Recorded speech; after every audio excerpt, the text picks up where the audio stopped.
Parti sans mon téléphone et donc sans musique ou podcast dans les oreilles. Un oubli. C'est la première fois depuis longtemps. Je pédale et donc dans l'effort de l'assistance électrique en panne, doublement en panne donc, sans moteur ni canalisation des idées.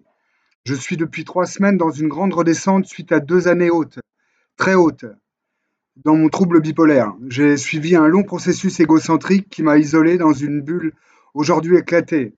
Cette bulle était pour moi un miroir sans teint où je ne devinais plus les autres. Tout revenait à ma personne uniquement. Leur incompréhension et leur refus, je construisais mes récits assez effrayants autour. Un bain de paranoïa et de complot assaisonnait mon narcissisme. Tel groupe refusait de m'inviter car il s'adonnait nécessairement à des morales pratiques. Telle femme me laissait sans message parce qu'elle me mettait à l'épreuve.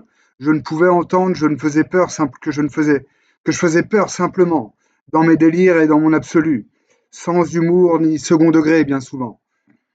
Je perçois peu à peu, en écartant chaque morceau du miroir brisé, le pathétique dans lequel j'évoluais. La tristesse de comprendre les réactions m'amène toutefois à percevoir quelques formes de bienveillance ou de mesure, de silence convenu face à mes outrances, pour ne pas attiser l'irrationnel. Je me remémore quelques phrases qui prennent sens après la longue fugue monomaniaque, sur la manière délicate, le besoin de soins ou de structures adaptées notamment, là où je me voyais diriger la boutique, carrément, de plus compétent que tous et toutes, parfaitement éclairé. Je ne peux comprendre comment, après une grave crise 2 années plus tôt, j'avais pu repartir si haut et si longtemps. Avec mon psychiatre, nous avions convenu que la légère dépression dont je souffrais ne pouvait être mon état normal. Il me prescrivait alors la quétiapine, un antidépresseur, qui me souleva du jour au lendemain, dans un état certes très confortable du point de vue de l'humeur et de la confiance, mais qui ne représentait pas un équilibre souhaitable. Les idées de grandeur s'accrochaient et la certitude de pouvoir tout réussir, changer de vie, devenir député ou maire par exemple, me motivait à m'engager comme elle me rendait imbuvable, arrogant, ridicule aussi. Mon ignorance sur bien des sujets me semblait pas un frein à mes prises de parole.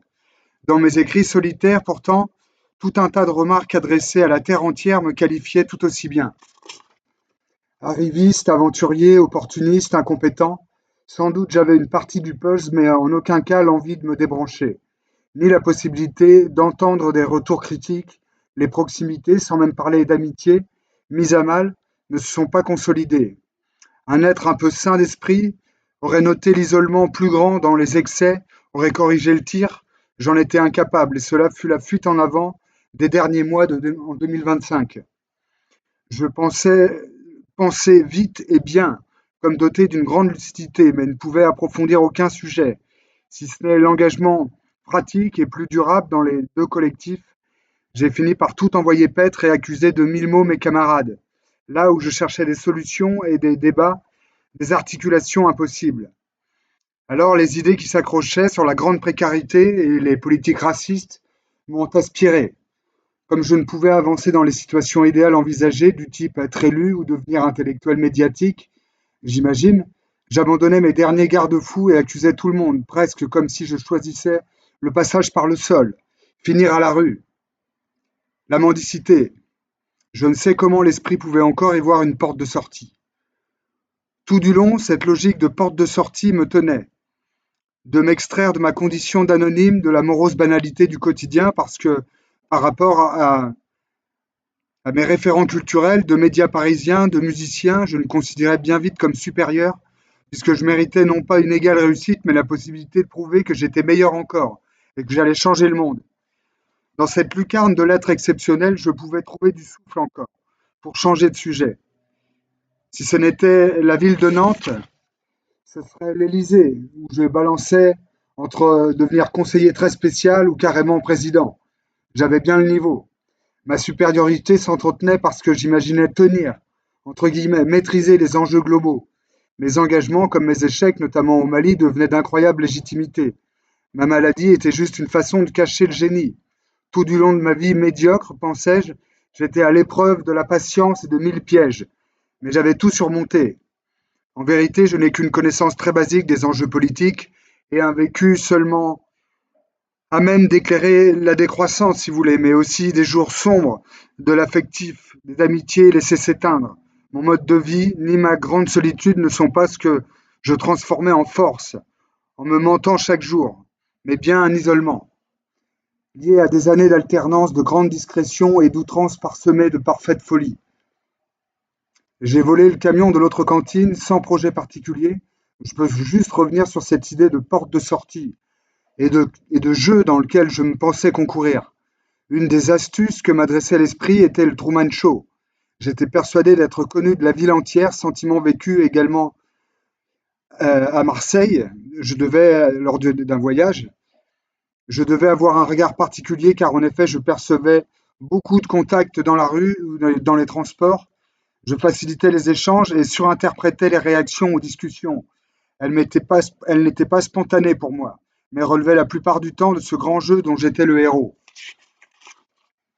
Je m'offusquais carrément plusieurs fois avec des camarades qui n'avaient pas retenu mon nom car plongés en manif ou dans les rassemblements, l'emballement du collectif me mettait davantage encore dans une position centrale, où je me sentais entièrement épié, commenté peut-être.